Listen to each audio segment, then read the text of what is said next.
तो गुरुदेव का तो कोई आदेश है नहीं वर्तमान में किसी को भी नाम दीक्षा देने का या दिलवाने का।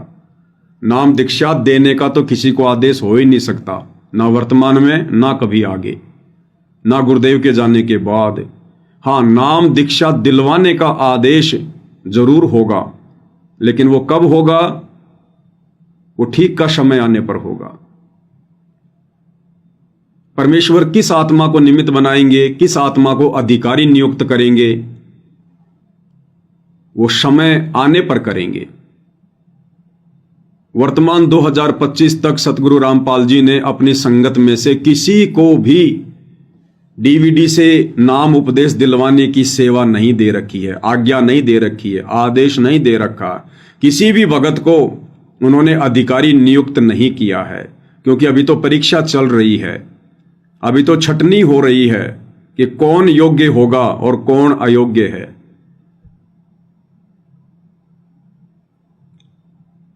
सतलोक आश्रम में 2009 से डीवीडी से नाम उपदेश दिलवाया जा रहा है। वो उपदेश सतगुरु रामपाल जी के आदेश से नहीं। 2009 में डीवीडी से नाम उपदेश देने की शुरुआत भी सतगुरु रामपाल जी को मानुष समझकर उनके साथ रहने वाले, उनके घर वाले, विशेष सेवादार, परम भगत, उन लोगों ने गुरुदेव को सलाह देकर कि गुरुदेव आपकी उम्र काफी हो गई है, आप क्या क्या करेंगे इस उम्र में?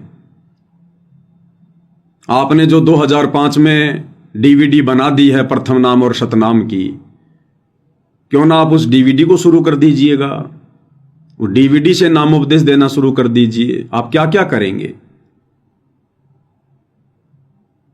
उन काल प्रेरित आत्माओं को, जो गुरु को मानुष मानकर उनके साथ में रह रही थी, उनको लगता था कि ये तो हमारे जैसा इंसान है, एक व्यक्ति है, हाड़ मांस का पुतला है, अब ये बूढ़ा हो गया है और बुढ़ापे में क्या क्या करेंगे।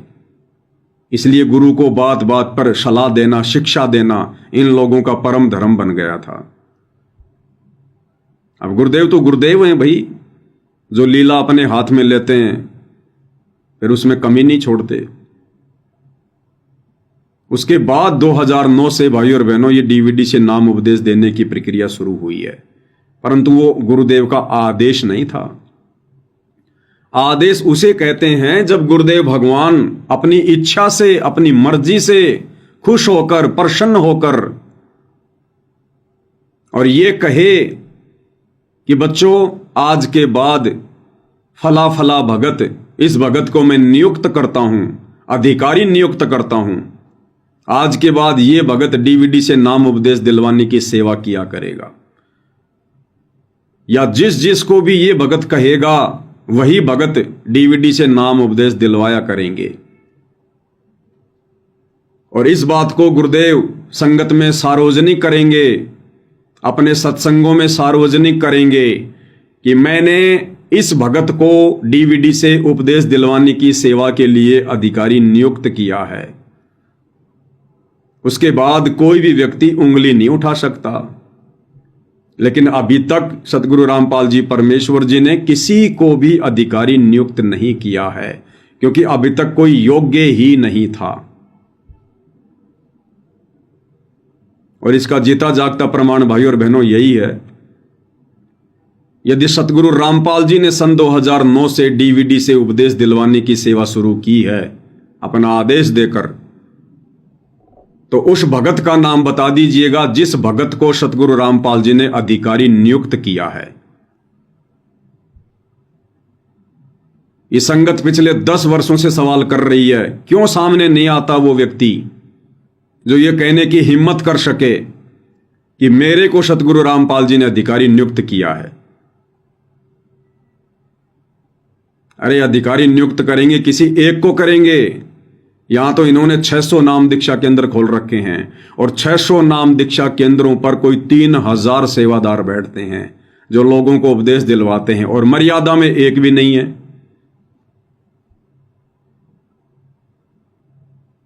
यदि सतगुरु रामपाल जी ने ही 2009 में डीवीडी से नाम उपदेश दिलवाने की आज्ञा दी है, तो सन 2009 से और वर्तमान 2025 तक सतगुरु रामपाल जी ने जितने भी सत्संग आश्रम में बैठकर किए हैं या हिसार जेल में बैठकर किए हैं, एक भी सत्संग में उनके मुख कमल से बोला हुआ ये शब्द दिखा दीजिए, सुना दीजिए, जिसमें सतगुरु रामपाल जी परमेश्वर जी ने यह कहा हो कि बच्चों मैंने डीवीडी से नाम उपदेश दिलवाने की व्यवस्था कर दी है, मैंने फला फला भगत को डीवीडी से उपदेश दिलवाने की सेवा के लिए नियुक्त कर दिया है।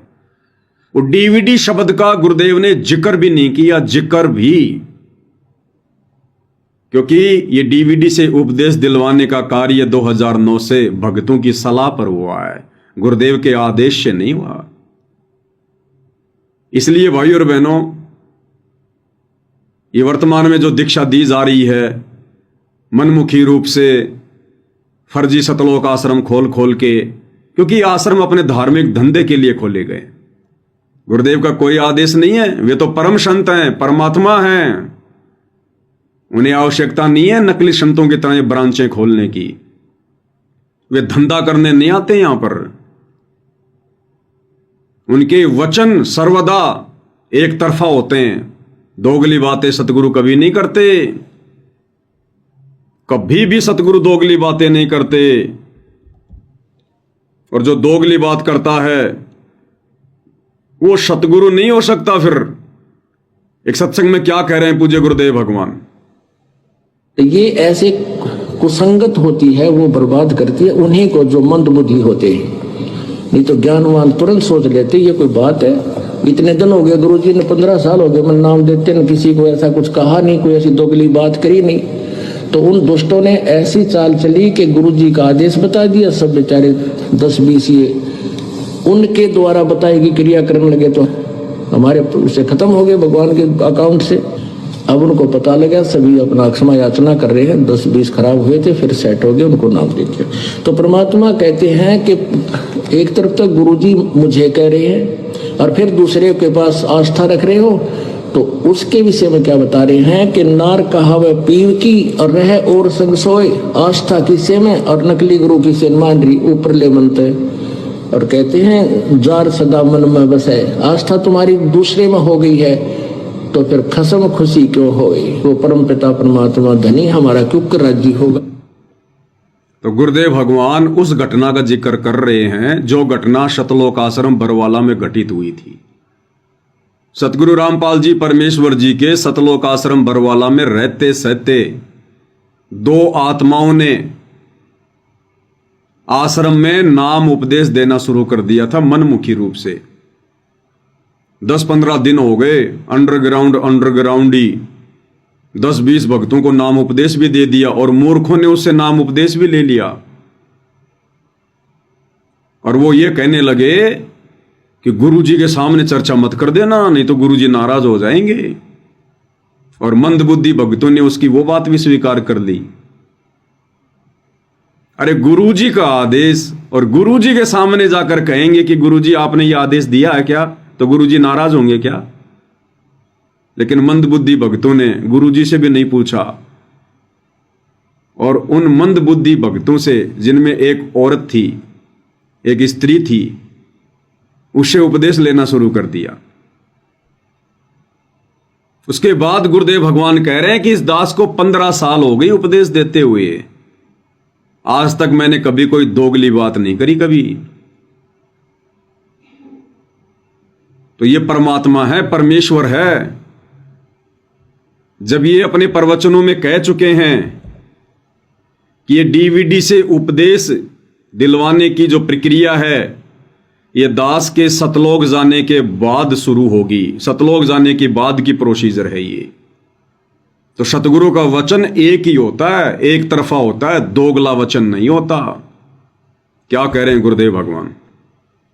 अब भक्ति तो ये दास कराएगा आपको भगवान की दी हुई।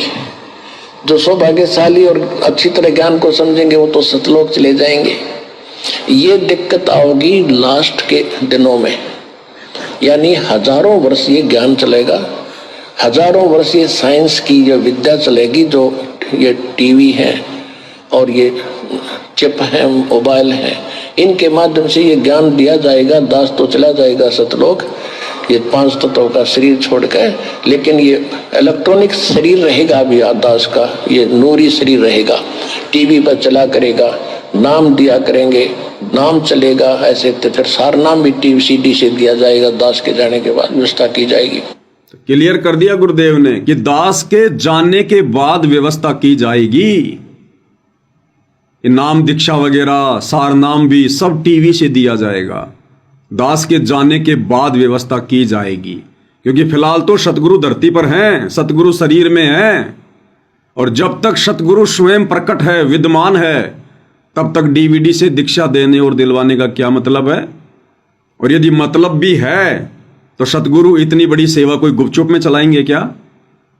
क्या सतगुरु को नहीं पता इस बात का कि यदि मेरे आदेश बिना, मेरी आज्ञा बिना, सार्वजनिक तौर पर मेरे द्वारा खुलासा किए बिना अगर ये डीवीडी से नाम उपदेश की प्रक्रिया शुरू हो गई, तो क्या संगत उंगली नहीं उठाएगी? क्या संगत सवाल जवाब नहीं करेगी? आंख बंद करके थोड़ी संगत स्वीकार कर लेगी कि भैया हमें क्या पता तेरे को गुरुजी का आदेश है कि नहीं है डीवीडी से उपदेश दिलवाने का, हम तेरे ऊपर क्यों विश्वास करें, क्यों यकीन करें? अगर हमने तेरे से उपदेश ले लिया या हम तेरे से दूसरा उपदेश लेंगे तो तू तो हमारी परीक्षा भी लेगा, क्योंकि जिसको प्रथम नाम मिल गया और जो शतनाम लेने जाएगा, तो प्रथम नाम के बारे में पूरा पूछा जाता है कि प्रथम नाम सुनाओ पूरा। तो हम भगत को कैसे सुना देंगे प्रथम नाम? भगत हमारा गुरु है क्या? गुरुदेव भगवान ने प्रथम नाम देते समय, अगर आप भाई बहनों ने ध्यान दिया हो, तो प्रथम नाम देते समय गुरुदेव भगवान हमें सख्त हिदायत देते हैं कि बच्चों ये जो नाम आपको दिया गया है, ये नाम आपने भूलकर भी किसी को नहीं बताना, किसी के सामने जिक्र नहीं करना इस नाम का, भूलकर भी, कभी भी। अब बताओ भाई और बहनों, और वर्तमान में ये जितने भी लोग जा रहे हैं इन डीवीडी वाले सेंटरों पर सतनाम लेने के लिए, तो इन सब से प्रथम नाम पूछा जाता है कि वो 7 मंत्र बोल के बताओ कौन कौन से हैं, और ये तोते की तरह बोल देते हैं कि ये हैं वो 7 नाम। अरे गुरु ने तो मना किया है किसी व्यक्ति को ये नाम बताने के लिए, तो मर्यादा तो वहीं खंडित हो गई तुम्हारी। सतनाम क्या खाक काम करेगा? कौन अधिकारी है ये मंत्र पूछने का जब गुरु ने मना कर दिया? और अगर कोई अधिकारी है तो वो सामने क्यों नहीं आता? वो सामने आके बात क्यों नहीं करता? इस दास की तरह लाइव क्यों नहीं आता, वीडियो क्यों नहीं बनाता कि मेरे को सतगुरु रामपाल जी ने भक्तों से 7 मंत्र पूछने का आदेश दे रखा है? क्योंकि कोई अधिकारी है ही नहीं। यही तो काल का झमेला है, यही तो काल की ठगी चल रही है, यही तो संगत की परीक्षा चल रही है जो संगत समझ नहीं रही। तो क्या सतगुरु को इस बात का नहीं पता था कि अगर मैं डीवीडी से नाम उपदेश देने की प्रक्रिया शुरू करवाऊंगा या शुद्धिकरण की प्रक्रिया शुरू करवाऊंगा तो ये मंत्र भी पूछे जाएंगे?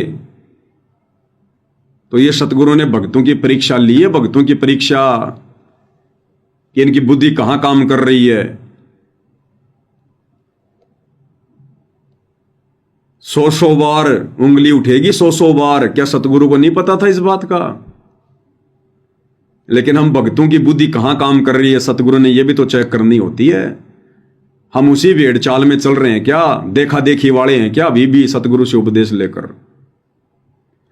तो गुरुदेव ने स्पष्ट कर दिया कि ये डीवीडी से नाम दीक्षा वगैरह सार नाम वगैरह व्यवस्था की जाएगी। दास तो सतलोक चला जाएगा, फिर ये डीवीडी से व्यवस्था की जाएगी। दोबारा सुन लो ध्यान से लास्ट का थोड़ा सा। टीवी पर चला करेगा, नाम दिया करेंगे, नाम चलेगा ऐसे, तो फिर सार नाम भी टीवी सीडी से दिया जाएगा। दास के जाने के बाद व्यवस्था की जाएगी। दास के जाने के बाद व्यवस्था की जाएगी। क्या कह रहे हैं? दास के जाने के बाद व्यवस्था की जाएगी। एक बार फिर से सुन लो भाई, कान अगर कमजोर हैं तो। चला करेगा, नाम दिया करेंगे, नाम चलेगा ऐसे, तो फिर सार नाम भी टीवी सीडी से दिया जाएगा। दास के जाने के बाद व्यवस्था की जाएगी। और आपको एक छोटा सा वीडियो और सुना देते हैं। इसमें गुरुदेव ने बिल्कुल क्लियर कर दिया है कि जो दोगली बात करता वो सतगुरु नहीं हो सकता। वो तो नकली है, नकली जो दोगली बात करता है। जो शास्त्रों के विरुद्ध बात करता है, अध्यात्म के विरुद्ध बात करता है, वो सतगुरु नहीं हो सकता, वो नकली है, नकली। क्या करें गुरुदेव भगवान? ये भी बताया है कि इससे तेरे लिए अर्जुन कर्तव्य और अकर्तव्य की व्यवस्था में सदग्रंथ ही प्रमाण है। अर्थात इन्हीं को आधार मानकर अपनी भक्ति को ठीक करना, किसी के दंत कथा पर विश्वास मत करना। और तत्वदर्शी संत की खोज कर, तत्वदर्शी संत वो तत्व ज्ञान बताता है जो सभी सदग्रंथों का आधार होता है। निराधार बात संत नहीं कहते। जो निराधार बातें करते हैं, शास्त्रों के विरुद्ध ज्ञान बताते हैं, वो असंत हैं, वो संत नहीं है, वो सतगुरु नहीं है, वो नकली व्यक्ति है। क्या कह रहे गुरुदेव कि जो निराधार बात करता है, दोगली बात करता है, शास्त्रों के विरुद्ध बात करता है, वो सतगुरु नहीं है, वो नकली व्यक्ति है, नकली। तो भाई भक्ति के किस शास्त्र में लिखा हुआ है कि भक्तों ने दुनिया की श्वासें बर्बाद करवाने के लिए खेल के स्टेडियम बनाने चाहिए? बताइए किस अध्यात्म में लिखा है, किस शास्त्र में लिखा है? क्योंकि सतगुरु की परिभाषा खुद सतगुरु ने बता दी कि सतगुरु शास्त्रों के विरुद्ध बात नहीं करेगा, निराधार बात नहीं करेगा। तो किस शास्त्र में लिखा हुआ है?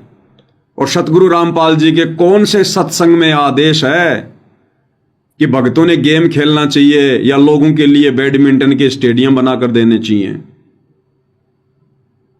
जो कि सतगुरु के कलयुगी परिवार ने धनाना में बैडमिंटन का भक्तों के दान से 1 करोड़ रुपए का बैडमिंटन का स्टेडियम बना दिया। अगर सतगुरु ने आदेश दिया हिसार जेल से, अगर सतगुरु ने बनवाया है, तो भाई सतगुरु फिर अपने ही प्रवचनों के अनुसार नकली सिद्ध होता है, नकली। फिर वो सतगुरु नहीं है। फिर अब ये निर्णय संगत ने करना है कि हमारे सतगुरु सतगुरु हैं या फिर नकली हैं, या फिर वर्तमान में उनकी पीठ पीछे उनके नाम की आड़ में इस परीक्षा के समय में उनको मानुष मानकर जबरदस्ती उनसे आदेश लिए जा रहे हैं। और ऐसे आदेश संगत वालों ने मानने हैं या नहीं मानने, अब यह संगत के बुद्धि विवेक की परीक्षा है। परीक्षा तो सबकी होगी भाई। तो जो निराधार बात करता है, शास्त्रों के विरुद्ध बात करता है, वो सतगुरु नहीं, वो नकली व्यक्ति है। अब सतगुरु ने कौन से प्रवचन में और अध्यात्म के कौन से शास्त्रों में लिखा है कि भक्तों ने सच्चा सतगुरु मिलने के बाद, तत्वदर्शी संत मिलने के बाद राजनेताओं के तलवे चाटने चाहिए, राजनेताओं की रैलियों में धक्के खाने चाहिए, राजनेताओं की रैली में भीड़ बनकर जाना चाहिए? कौन से अध्यात्म में लिखा भाई? कौन से गुरु के प्रवचनों में है? तो क्या ये निराधार बातें नहीं है? क्या ये शास्त्रों के विरुद्ध बातें नहीं है? क्योंकि अब हम भक्तों के लिए सबसे बड़े शास्त्र हैं सतगुरु रामपाल जी के सत्संग, उनके द्वारा लिखित पुस्तकें। क्योंकि गुरुदेव ने 5वें सूक्ष्म वेद के आधार से सत्संग सुनाए, 5वें वेद सूक्ष्म वेद के आधार से पुस्तकें लिखी हैं। तो सबसे बड़े शास्त्र सतगुरु रामपाल जी के कर कमल से लिखित पुस्तकें और मुख कमल से बोले गए सत्संग। तो बताओ इन शास्त्रों में कहां राजनीति का जिक्र है कि भक्तों ने इस प्रकार से राजनीति करनी चाहिए, स्टेडियम बनाना चाहिए, गुंडों की सीबीआई जांच का भक्तों ने समर्थन करना चाहिए, और गुंडों की सीबीआई जांच के लिए भक्तों ने 5-5 लाख रुपए देने चाहिए, आरक्षणों में जाकर भक्तों ने सरकार के खिलाफ धरना प्रदर्शन करना चाहिए, आरक्षणों को बढ़ावा देने के लिए सरकार ने, इन भक्तों ने इन आरक्षणों को बढ़ावा देने के लिए और भक्तों ने आरक्षण वालों को चंदा देकर उनका समर्थन करना चाहिए, अयोध्या में जाकर राम पुजारियों के लिए भंडारा लगाना चाहिए। सतगुरु के कौन से प्रवचन में, कौन से सत्संग में, कौन से शास्त्र में? तो फिर ये वर्तमान में निराधार बातें कौन कर रहा है? शास्त्रों के विरुद्ध आदेश कौन दे रहा है? क्या संगत ने विचार नहीं करना चाहिए? अंधी गूंगी बहरी है संगत। इतना विचार तो नकली संतों के भगत भी करेंगे। तो भाई या तो सतगुरु नकली, या फिर वर्तमान में सतगुरु को मानुष मानकर जबरदस्ती उनसे आदेश लिए जा रहे हैं। क्योंकि परीक्षा का समय है, परीक्षा तो होगी। तो ये जगह जगह नाम दीक्षा केंद्र खोलना, जगह जगह आश्रम खोलना, ये डीवीडी से नाम उपदेश देने की प्रक्रिया शुरू करना, ये सतगुरु के किसी भी सत्संग में नहीं है, किसी भी सत्संग में, किसी भी पुस्तक में नहीं है। कोई भी माइका लाल वर्तमान 2025 तक मैं पवन दास इस मूर्ख संगत की आंखें खोलने के मकसद से इस प्रकार की बातें बोलता हूं। चैलेंज करता हूं, चैलेंज। उस व्यक्ति का नाम बता दो सतगुरु के एक भी सत्संग में, एक भी पुस्तक में, जिसको सतगुरु ने डीवीडी से उपदेश दिलवाने की सेवा दे रखी हो, अधिकारी नियुक्त कर रखा हो। इन राजनीति करने वालों को सतगुरु डीवीडी से उपदेश दिलवाने के लिए अधिकारी नियुक्त करेगा? ये राजनीति तो घटिया कर्म है, घटिया कर्म। और जो व्यक्ति ऐसे घटिया कर्मों में लिप्त है, उसके द्वारा दिलवाई गई दीक्षा सामने वाले पे क्या असर करेगी? क्या असर करेगी?